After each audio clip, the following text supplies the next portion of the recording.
Hi, this is Steve with Scold's Equipment.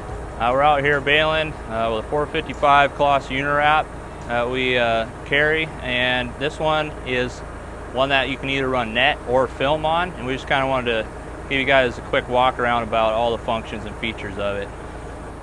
We'll start kind of from the beginning as far as prepping the baler.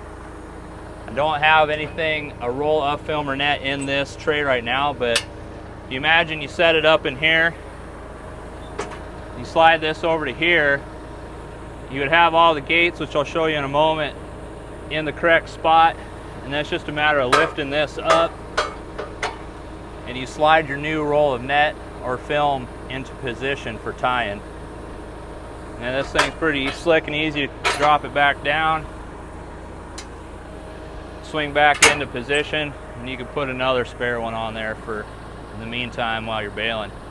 You got a few simple things like pickup adjustment. We won't get into too much detail about that. We've got adjustable pickup wheels. We'll go around to the other side and show you kind of how the net and film are both wrapped or installed and run through the rollers. Here we got the net up here already, obviously, but if you were going to load either one, film or net, you'd want both of these down and up in these positions.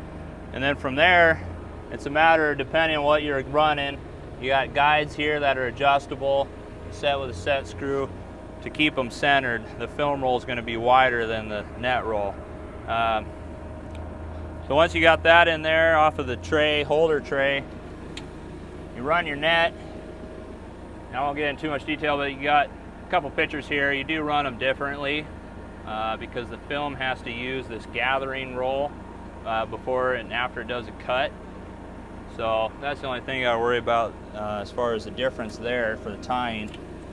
But otherwise, that locks up into place.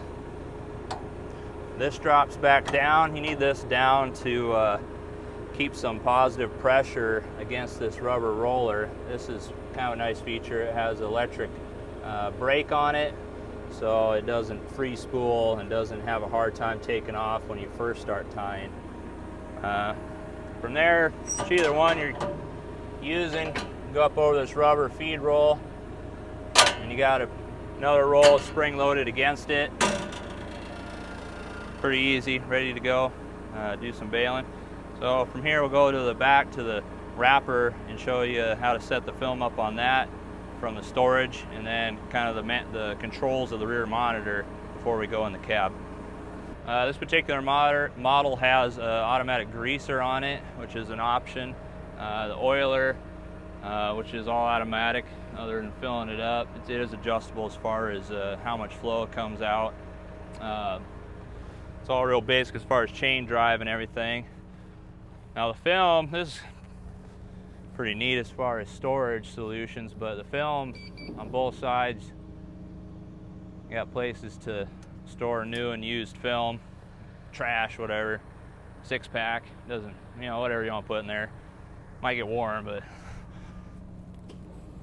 that's pretty slick compared to some of the predecessors. So going to the film, I mean, this is pretty basic as far as, you know, it's similar to a lot of the other models. Won't get too detailed on that, but it is nice having those doors that come down, the storage option there as far as getting them back and forth. I'll go over here to the monitor and show you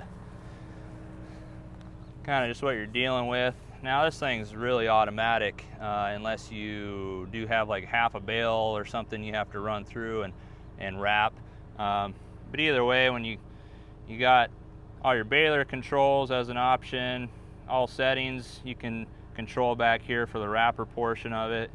You got faults if there is anything, and you even got some sensor values, which if you ever do have issues for troubleshooting wise is really slick. Go through and do basically anything from the tailgate opening back part of the baler from this monitor. So that's pretty much it back here. Go to the cab. All right, so we'll walk through the adjustments and what's available as far as features on the monitor and the cab.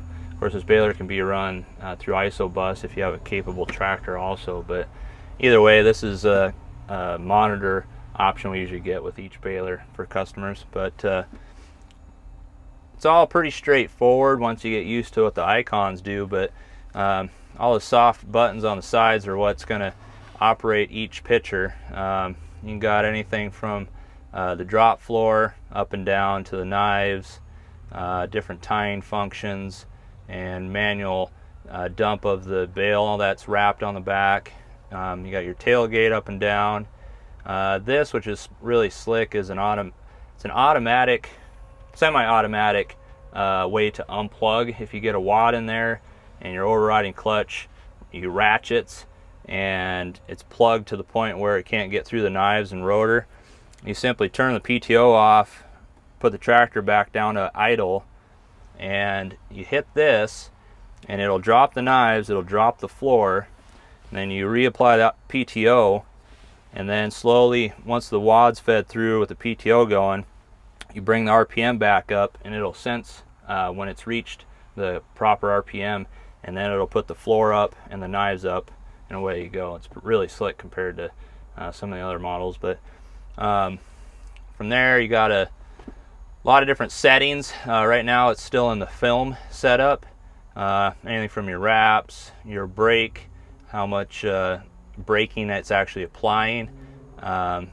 This is something you can actually set it up to where the film starts feeding before the last bit of feed is fed into the baler on each bale, and that keeps that tail from getting wrapped in different rollers and etc.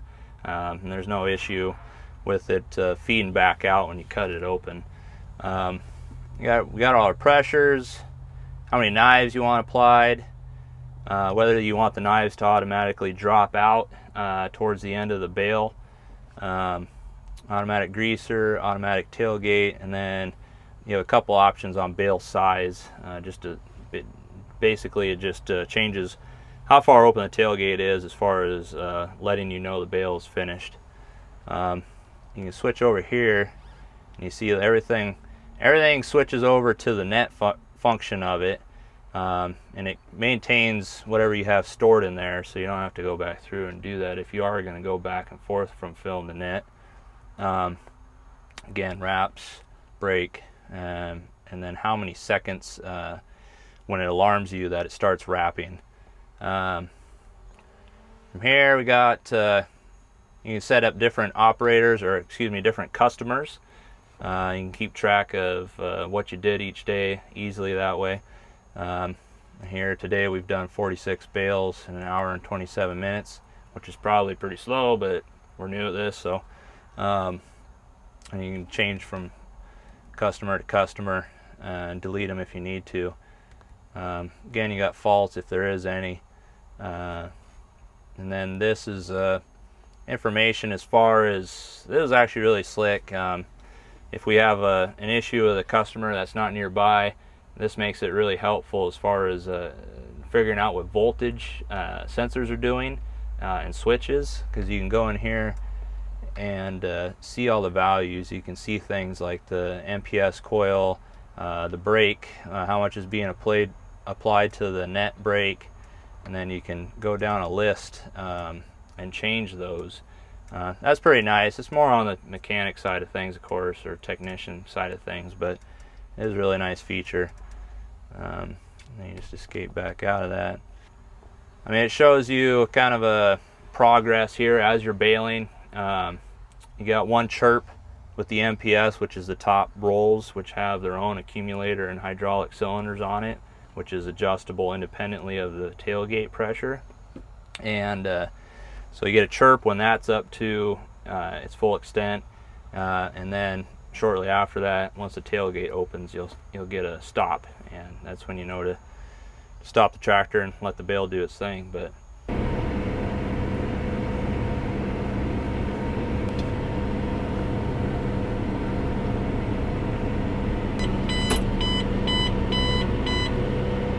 what's that mean? It means we got to stop. Should be applying the net, which you can't hardly see. Yep, I cut it, dumps it. We're making bales. Once we get another chirp and we start rolling again.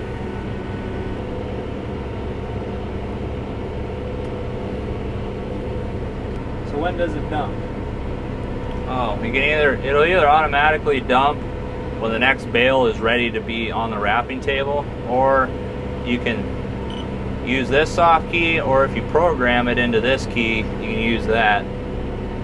These two keys are programmable. You can't program for all the functions of the baler, but you can do them for a lot of the main ones you'd actually want to use it for. So I have this one programmed to do the dump manually, so you drop it in a windrow as opposed to in the way of yourself on a headland. And then the play button, if you do anything in manual mode on the wrapper, especially on the rear wrapper monitor, then the whole program goes into manual mode, and you hit this and it'll just go right back to automatic, as opposed to hitting a few buttons and getting into that screen. So yeah, that's about it. We just kind of wanted to show you some stuff about this one. Thanks for watching, and we'll see you later.